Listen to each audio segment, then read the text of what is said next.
Internetissä ollaan todella vihaisia tästä TikTok-trendistä, jossa naiset tukevat 3 oman lapsensa murhaajaa Lindsay Clancea. Ja teille, jotka ette tiedä yksityiskohtia, tämä nainen kävi läpi jonkinlaista psykoottista romahdusta oikeuden mukaan, tai näin hän ainakin yrittää väittää oikeudessa. Ja hän murhasi 3 lastaan, mukaan lukien 8 kuukauden ikäisen vauvan. Nyt 100 000 naiset TikTokissa tukevat häntä ja sanovat esimerkiksi sama Lindsay, sama. Ja vaikka olen todella raivoissani ja vihainen tästä ilmiöstä, voinko myös sanoa, että olen täysin sydänsärkynyt siitä, että elämme todellisuudessa, jossa äidit oikeasti ajattelevat, että äitiyden vaikeudet tekevät lasten tappamisesta hyväksyttävää. En ole yllättynyt. Nämä ovat samoja naisia, jotka tukevat aborttioikeuksia. He uskovat, että jos lapsen saaminen tai kasvattaminen on naiselle vaikeaa, hänellä on oikeus hankkiutua siitä eroon. Joten miksi se ei olisi totta myöhemminkin, varsinkin jos he käyvät läpi psykoottisen romahduksen? Mutta kuulkaa, minusta tämä koko asia on sydäntä särkevää. Ja me aiomme mennä tämän yksityiskohtiin ja yrittää selittää vähän tätä ilmiötä, jossa jälleen 100 000 naiset tulevat tukemaan selvästi psykoottista äitiä, joka on murhaaja. En voi oikeasti uskoa, että sanon nämä sanat. Mutta voitaisiinko hetki pysähtyä arvostamaan sitä, että tämä on oikeastaan enemmän sydäntä särkevää kuin raivostuttava? Ja koko tämä sirkus, joka nyt pyörii konservatiivisten kommentaattorien keskuudessa, osa heistä vastustaa tätä todella jyrkästi, osa suhtautuu koko asiaan hieman myötätuntoisemmin. Se ei vain ole se aihe. Aiheena on 3 lasta, jotka murhattiin, ja se ei ole millään tavalla hyväksyttävä. Ja kuunnelkaa, me käymme läpi yksityiskohtia siitä, mitä tapahtui, joten jos ette halua kuulla siitä, sisältövaroitus, voitte hypätä seuraavat 2 minuuttia yli. Tiedän, että jotkut teistä ovat nyt vihaisia minulle, mutta valitettavasti, naiset, minun täytyy pitää pääni. On kiistatonta, että Lindsay Clancy on oikeudessa syytettynä 3 lapsensa, Coran 5 vuotta, Dawsonin 3 vuotta ja Kaylanin 8 kuukautta murhasta. Jokaisen heistä hän kuristi vähintään 4 minuutin ajan 3 eri jumppanauhalla. Syyttäjän mukaan kyseessä oli harkittu murha ja puolustus sanoo, että hän teki sen, mutta häntä ei voida pitää rikosoikeudellisesti vastuullisena, koska hän kävi läpi akuutin psykoottisen romahduksen. Lindsayn oma asianajaja sanoi avauspuheessaan, että hänellä on kaksisuuntainen mielialahäiriö ja lääkitys pahensi sitä. Ja että sinä päivänä, kun hän tappoi nuo 3 lasta, hän kuuli äänen sanovan, tämä on viimeinen mahdollisuutesi, tapa lapset, jotta voit tappaa itsesi. Hän toimi hyvin. 24. tammikuuta murhapäivänä. Hän vei Coran aamulla lääkärikäynnille. Hän leikki lasten kanssa ulkona lumessa. Hän lähetti siitä kuvia miehelleen. Sitten hän lähetti Patrickille viestin, että tämä hakisi noutaruokaa 3V:stä ja lääkettä heidän tyttärelleen. Sitten hän soitti 3V:hen ja teki tilauksen. Ja tiedämme, että hän käytti Apple Mapsia seuratakseen, kuinka kauan Patrickilla kestäisi päästä ravintolaan ja takaisin.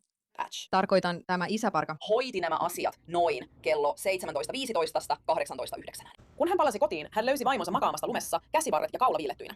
Hän oli halvaantunut hypättyään ikkunasta ja lapset eivät reagoineet, kaistaleet olivat yhä heidän kauloillaan. Hän yritti auttaa heitä, mutta Coran ja Dawsonin kohdalla oli jo liian myöhäistä. 8 kuukauden ikäinen vauva kuitenkin eli vielä 3 päivää elintoimintoja ylläpitävissä laitteissa. Okei, molemmat osapuolet oikeudessa myöntävät tämän kaiken. Jotkut sanovat, että hänen pitäisi saada kuolemantuomio, ja toiset taas, että hänet pitäisi lähettää osastolle.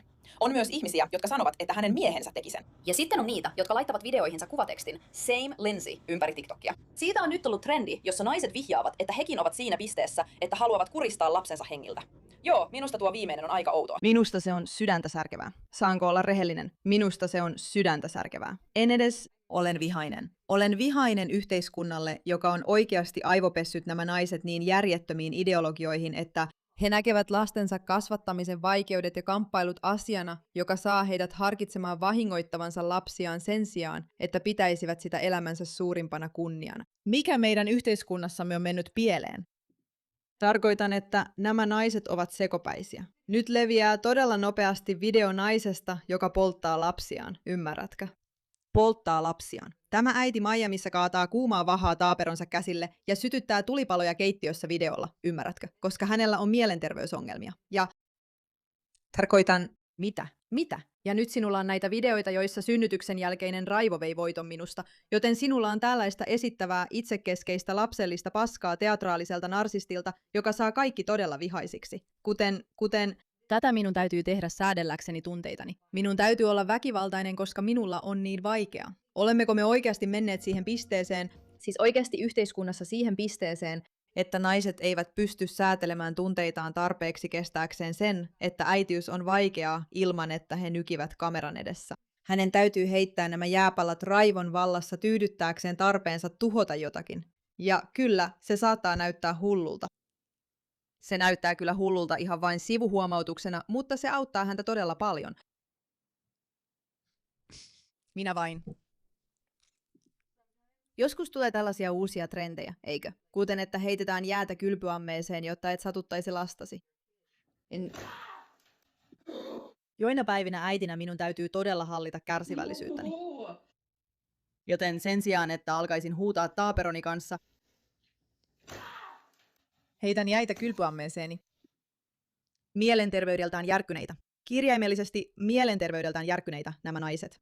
Okei. Ja Matt Walsh on tämän kiistan keskiössä, koska hän on suhtautunut tähän todella ankarasti. Ja itse asiassa Ben Shapiro on kritisoinut häntä tästä, koska hän ei hyväksy sitä. Mutta se on aika poikkeuksellista, vaikkei mitenkään yllättävää, että viikolla, jolloin maan vasemmistolaiset naiset avoimesti juhlivat ja kanonisoivat hirviötä, joka surmasi 3 lastaan, koetaan yksi modernin historian rumimmista ja paljastavimmista hetkistä. Jotkut konservatiiviset vaikuttajat ja kommentaattorit ovat päättäneet kohdistaa vihansa minuun, koska minulla oli heidän mukaansa hieman ilkeä ja kamala twiitti. Ajattelisin, että laajalle levinnyt avoin ja häpeämätön juhliminen naista kohtaan, joka järjestelmällisesti surmaa kaikki 3 lastaan, olisi tässä se uutisotsikko. Ja tuo nainen itse sekä hänen puolustajansa olisivat tarinan pahiksia. Mutta tietenkin elämme jälkeenjääneessä ajassa, ja siksi ihmiset puhuvat minusta. Tuhannet naiset sanovat, ettei Lindsay Clancy olisi voinut mitenkään tappaa 3 lastaan, koska hän on leijona ja leijonat eivät tapa.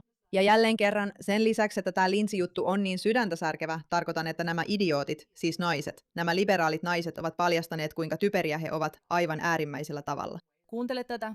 Okei, kato tää. Tää on ihan hullua. Lindsay Clancyn syntymäkartta.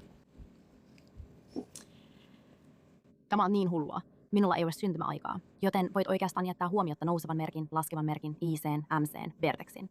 Ei huoneita. Meillä ei ole mitään niistä käytettävissä. Joten kaikki aspektit eivät välttämättä pidä paikkansa, koska kaikki nuo pisteet en oikeastaan tiedä niitä. Keksin vain uudet. Mutta ensinnäkin. Meidän täytyy näyttää. Okei, eli jos täällä on mitään. Hänellä on pohjoinen solmu vesimiehessä, eteläinen solmu leijonassa. Hän on juuri nyt syntymäpaluussaan. Siitä on aikaa, mutta minun täytyy tulla tänne sanomaan, että olen seurannut tätä Lindsay Clancyn oikeudenkäyntiä. Erityisesti 2 lapsen äitinä, joka on käynyt läpi paljon synnytyksen jälkeistä mielenterveysongelmaa.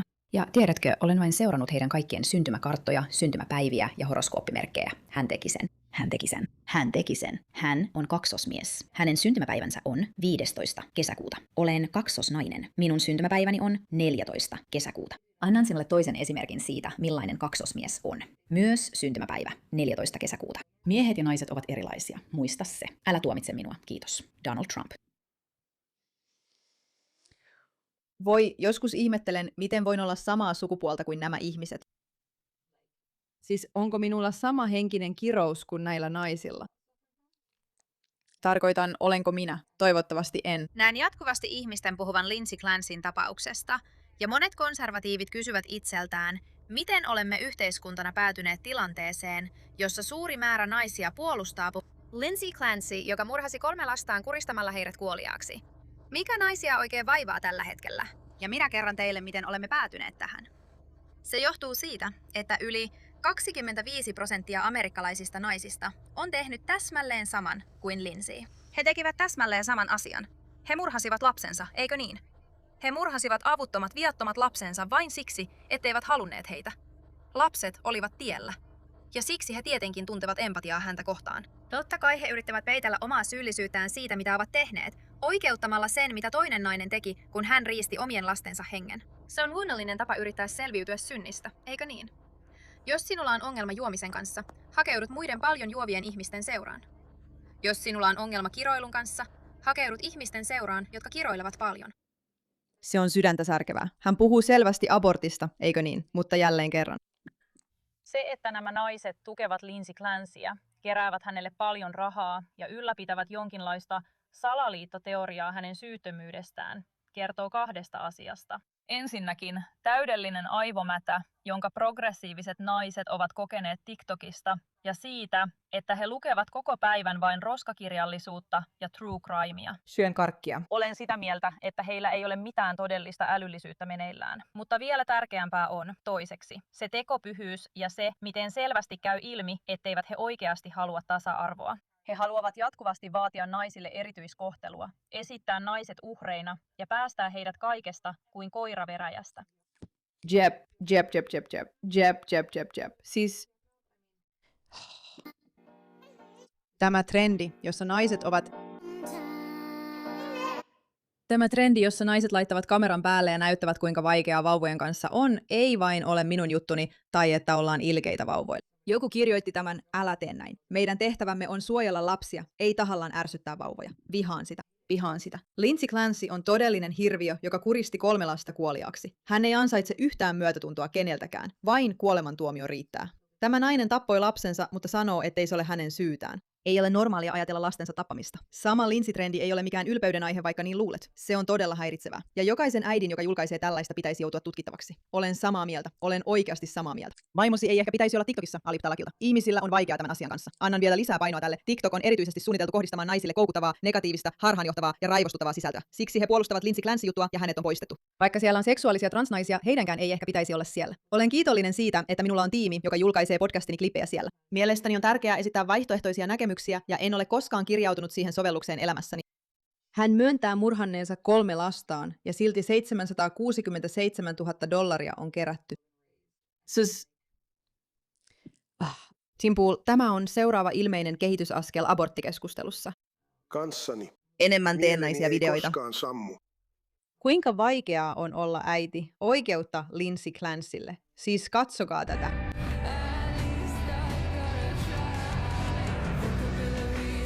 Tämä on selvästi tekoälyä, joo. Eikä tietenkään ole yllätys, että juuri Code Pink tukee häntä. Se kamala järjestö, jota rahoittavat ihan oikeat terroristit, mutta naiset hänen ympärillään tukevat häntä, koska he ymmärtävät hänen synnytyksen jälkeisen tilanteensa. Minä vain, sama täällä Lindsay, sama täällä. En vain kestä tätä. En oikeasti vain kestä tätä. Se oikeasti trendaa nyt. Sama täällä Lindsay, sama täällä. No, yritän huolehtia lapsista. Hukun joka päivä. Tunnen syyllisyyttä siitä, että käytän perheeni rahaa enkä tienaa mitään. Tuntuu, että käytän aivan liikaa. Hän kirjoitti noin, eikö? Itke. Olen väsynyt siihen. Olen kauhuissani Kallin sairastumisesta. Hän on sairas vauva. Sairas vauva. Luuletko, että nämä naiset ymmärtävät, mitä he oikein myöntävät? Että tämä asia, jolle he omistavat elämänsä, he vain myöntävät, että kyllä, he joskus haluavat tappaa hänet. Onko heillä mitään käsitystä tämän seurauksista? Hän on nyt sairas. Hänellä on molemminpuolinen korvatulehdus Se on ja kaunista selvästi kulta. vatsavaiva. Se on kaunis kurjaa. lapsi, kirjaimellisesti. Nämä ovat elämäsi parhaita hetkiä, kun saat olla äiti ja kasvattaa näitä kauniita pieniä enkeleitä, jotka on meille annettu. Ja sinä valitat siitä, mikä sinua vaivaa. On julmaa antaa vauvan itkeä eikä vastata. Mutta minä tein päätöksen. Tein sen Kalin kanssa. Se on kaunis vauva. En pysty. Internet on tänään vähän liikaa minulle. Kiitos teille kaikille, että kiinnititte tähän huomiota, Pata.